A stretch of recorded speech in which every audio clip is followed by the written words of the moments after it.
my name's Gary with HaveFunWithScience.com, and today's presentation is on how to make an electromagnet.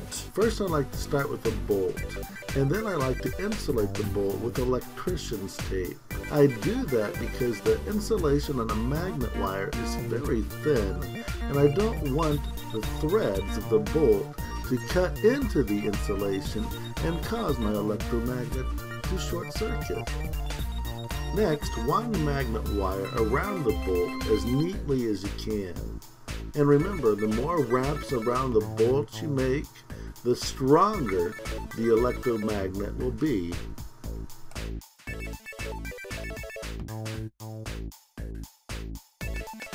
Electromagnets need 2 leads, so when you're beginning the winding, make sure you leave a few inches. And when you finish the winding, make sure you also leave a few inches again.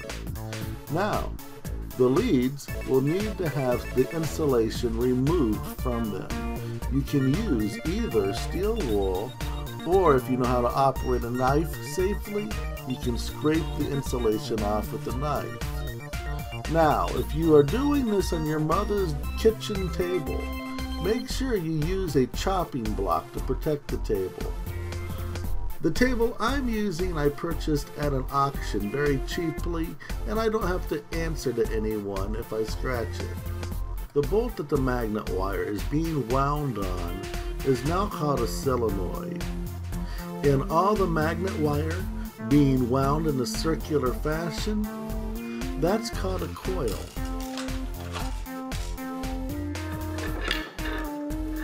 So why is it when I add power from the battery to the coil, does the coil become an electromagnet?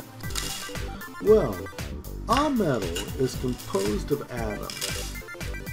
And when there is no current in the solenoid and coil, the atoms are arranged randomly. However, when the battery is connected and electrical current is now running through the coil, the atoms inside the copper realign and move in the same direction. And when this happens, a magnetic field forms. One way to make the electromagnet stronger is to add more batteries or add more power. There are, however, limits when all the domains have been charged by the batteries. In a domain are little atom-sized magnets. The electromagnet has achieved its maximum power. And from that point on, it doesn't matter how many more batteries you add, it's not going to get any stronger.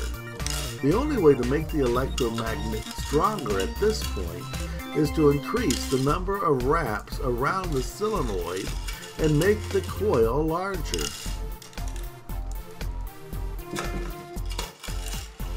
You can also make an electromagnet by just looping magnet wire together in a circular fashion. This is the way I made the armature for my half motor that I used in a different video.